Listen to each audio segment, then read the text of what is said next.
All right, let's get right into it. We're opening up our very first investigation. Case file number 1, the disappearance of the entry-level job.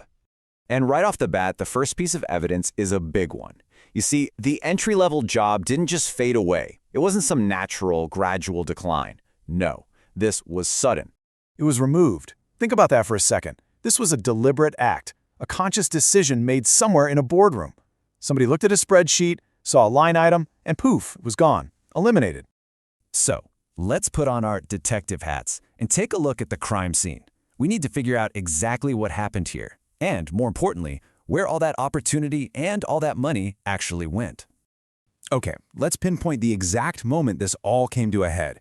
We're talking January 2025. Professional job openings, they just fell off a cliff, hit their lowest point in more than 10 years. And here's the crazy part. This wasn't during some big recession. The economy was strong, profits were soaring, the jobs just vanished. You know, for generations, there was this kind of unwritten rule, this old deal. The idea was simple. You graduate, you take a job that probably doesn't pay a ton, you work hard for a couple of years, and in exchange, the company teaches you the ropes. They train you. It was how you got your foot in the door, that very first rung on the career ladder. Well, that's the absolute heart of this case file. That deal, it's gone. It's not just a little different. It hasn't been tweaked.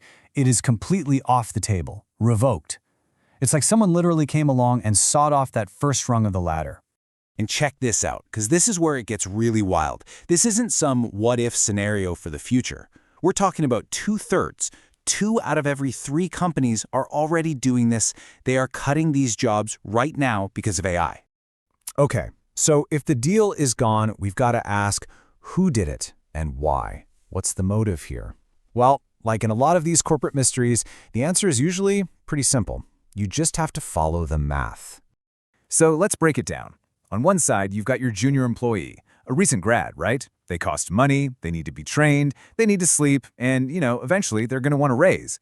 But then, on the other side, you've got an AI tool. It costs pennies on the dollar, it needs zero training, it never sleeps, and it will never ask for a raise.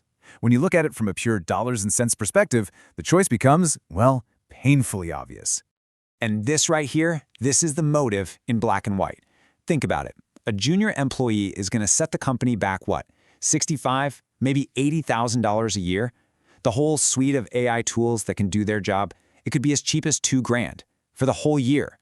That brings us to this number, and let me tell you, this is the smoking gun, a 95% cost reduction. That's not just trimming the budget, that's a total game changer. I mean, when a company finds a way to cut costs by 95%, they don't just test it out, they hit the gas. They scale it as fast as they possibly can. Okay, let's look at a real-world example, our first corporate case file. And this isn't some rumor or speculation. This is from a public announcement, straight from one of the biggest tech companies on the planet. So back in 2023, IBM comes out and says they're pausing hiring for almost 8,000 jobs. Their reason? They pretty much said they expect AI to do the work instead. And Wall Street? Oh, they absolutely loved it. The stock price shot up. It was a clear signal. Efficiency pays. And in the process, thousands of careers just never got the chance to start. And listen, this isn't just a tech story. What IBM did sent a shockwave through the whole system. Now we're seeing that exact same pattern play out in all sorts of other white-collar fields, industries that people used to think of as totally safe bets. Just look at this. We're talking about paralegal work, copywriting, graphic design, managing social media. These were the classic entry points, the jobs that were the foundation for getting into these careers. Now, they're on the chopping block. The work itself didn't vanish, but the need for a person to do it, that's what's disappearing. But this is where the plot thickens. We've got our crime, we've got a pretty clear motive, but now we have to look at the collateral damage. Because it turns out, when you just rip out that bottom layer, the whole system starts to crack in ways I don't think anyone really saw coming. So, you see, the real problem isn't just about the jobs we're losing right now. It's about what we lose down the road. I mean, what actually happens when you remove an entire generation of apprentices, of learners, from the workforce? This is exactly how the expertise pipeline breaks down. It's a chain reaction. First, you get rid of the junior layer, right? The people who are there to learn. Well, a few years later, you look around and there's nobody to promote. So your mid-level people get completely burned out, trying to do their own job and all the work that juniors used to handle. Then, fast forward 10 years, your senior experts start to retire. And who's there to replace them? Nobody, because software can do a task, but it can't mentor the next leader. Now I know what you're thinking, but wait, AI is creating new jobs. And yeah, you're right, it is. But here's the catch, the fine print that nobody talks about.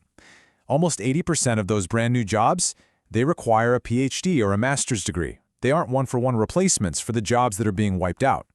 The job creation is happening at the very top, while the destruction is happening across the entire base.